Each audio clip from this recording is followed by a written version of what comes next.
السلام علیکم ورحمۃ اللہ۔ اکبر الہ آبادی بڑے ظریف شاعر گزرے ہیں مگر بہت تعلیم یافتہ تھے اور اپنے وقت کے جج تھے۔ ان کا بیٹا جب جوان ہوا تو انہوں نے شادی کی۔ اب ولیمے کی تقریب تھی۔ اس ولیمے کی تقریب میں انہوں نے بڑے اچھے طبقے کے لوگوں کو بلایا ہوا تھا۔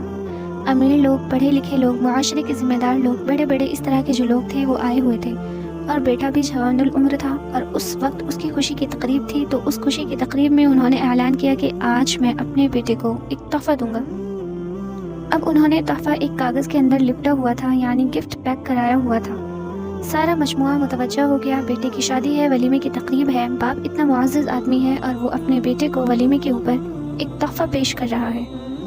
تو لوگ سوچنے لگے کہ کیا ہی پیش قیمتی چیز ہوگی، کوئی ڈائمنڈ یا سونے کی چیز ہوگی یا کوئی قیمتی گھڑی ہوگی، کیا چیز ہوگی۔ سب لوگوں نے دلچسپی لے کہ آخر اس گفٹ کے اندر ہے کیا۔ اکبر الہ آبادی صاحب کے بیٹے کہتے ہیں کہ والد صاحب نے مجھ سے کہا کہ اب گفٹ کھولو۔ میں نے اسے کھولنا شروع کیا تو ایک تہہ تھی، پھر اس کے اندر دوسری تہہ، پھر اس کے اندر تیسری تہہ۔ اب میں کھولتا جا رہا ہوں اور لوگوں کا تجسس بڑھتا جا رہا ہے، خود میرا تجسس بھی بڑھتا جا رہا ہے کہ ابو مجھے اس موقع پر آخر کیا چیز دے رہے ہیں۔ کہنے لگے کہ جب میں نے آخر میں آخری تہہ کھولی تو اندر ایک بچوں کے کھیلنے کا چھوٹا سا کھلونا تھا۔ جب وہ کھلونا نکالا تو سارا مجموعہ ہنسنے لگا۔ میں تھوڑا سا شرمندہ بھی ہوا کہ میرے ولیمے کی تقریب تھی اور والد صاحب نے مجھے ایک کھلونا دینا تھا اور لوگوں کے سامنے میری جگ ہنسائی ہونی تھی۔ میں ذرا خاموش ہو گیا۔ خیر، لوگ تو ہنسے، مسکرائے، انجوائے کیا اور چلے گئے۔ چند دن کے بعد ابو سے میری بات ہو رہی تھی۔ میں نے کہا، ابو آپ نے میرے ساتھ ٹھیک نہیں کیا۔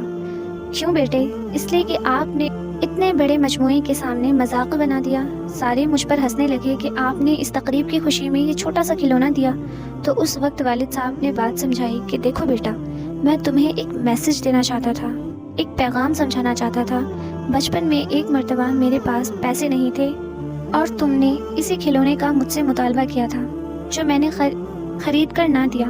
تو آپ اتنا روئے، اتنا خفا ہوئے کہ ایک ہفتے مجھ سے بولے بھی نہیں کہ مجھے کھلونا کیوں نہیں لے کر دیا۔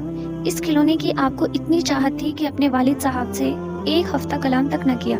میں نے یہ سوچا کہ آج اس شادی کی خوشی کی تقریب میں یہ کھلونا آپ کو لے کر دوں اور آپ کو یہ سمجھاؤں کہ دیکھو بیٹے، بچپن میں اس کھلونے کو لینا یہ آپ کی آرزو تھی، آپ کی تمنا تھی، لیکن جب آپ جوانی میں پہنچے اور بھرے مجموعے میں لوگوں کے سامنے آپ کی تمنا کو پیش کیا تو آپ کو خود بھی شرمندگی ہوئی کہ کیا اس چیز کے پیچھے میں نے اپنے والد سے منہ موڑ لیا تھا۔